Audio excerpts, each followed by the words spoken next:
নমস্কার। আজ রবীন্দ্র জয়ন্তীতে রবীন্দ্রনাথের প্রতি তারই একটি ছোট্ট কবিতা আমার শ্রদ্ধাঞ্জলি। আমি ছেড়েই দিতে রাজি আছি সুসভ্যতার আলোক। আমি চাই না হতে নববঙ্গে নবযুগের চালক। আমি নাইবা গেলাম বিলাত, নাইবা পেলাম রাজার খিলাত। যদি পরজন্মে পাইরে হতে ব্রজের রাখাল বালক, তবে নিবিয়ে দেব নিজের ঘরে সুসভ্যতার আলোক। যারা নিত্য কেবল ধেনু চড়ায় বংশী বটেরই তলে, যারা গুঞ্জা ফুলের মালা গেথে পরে পড়ায় গলে, যারা বৃন্দাবনের বনে সদাই শ্যামের বাঁশি শোনে, যারা যমুনাতে ঝাঁপিয়ে পড়ে শীতল কালো জলে, যারা নিত্য কেবল ধেনু চড়ায় বংশী বটের তলে।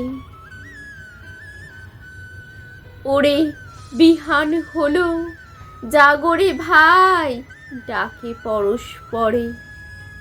ওরে ওই যে দধিমন্থ ধ্বনি উঠল ঘরে ঘরে।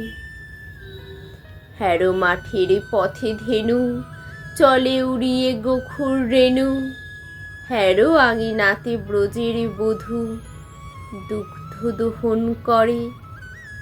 ওরে বিহান হলো, জাগরে ভাই, ডাকে পরস্পরে। ওরে সাঙন মেঘের ছায়া পড়ে কালো তমাল মূলে। ওরে এপার ওপার আধার হলো কালিন্দিরি কুলে। খাটে গোপাঙ্গনা ডরে কাপে খেয়া তরির পরে, হ্যারো কুঞ্জ বনে নাচে ময়ূর কলাপ খানি তুলে। ওরে সাঙন মেঘের ছায়া পড়ে কালো তমাল মূলে। মোরা নব নবীন ফাগুন রাতে নীল নদীর তীরে, কোথা যাব চলি অশোক বনে শিখি পুচ্ছ শিরে।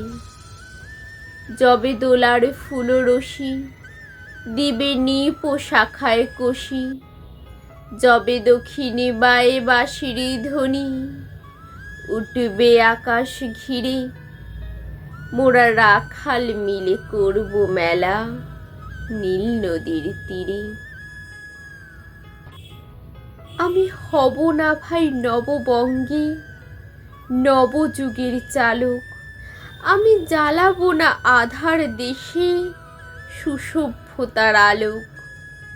যদি ননি ছানার গায়ে কোথাও অশোক নিপের ছায়ে, যদি কোনো জন্মে পারি হতে ব্রজের গোপ বালক, তবে চাই না হতে নববঙ্গে নবযুগের চালক।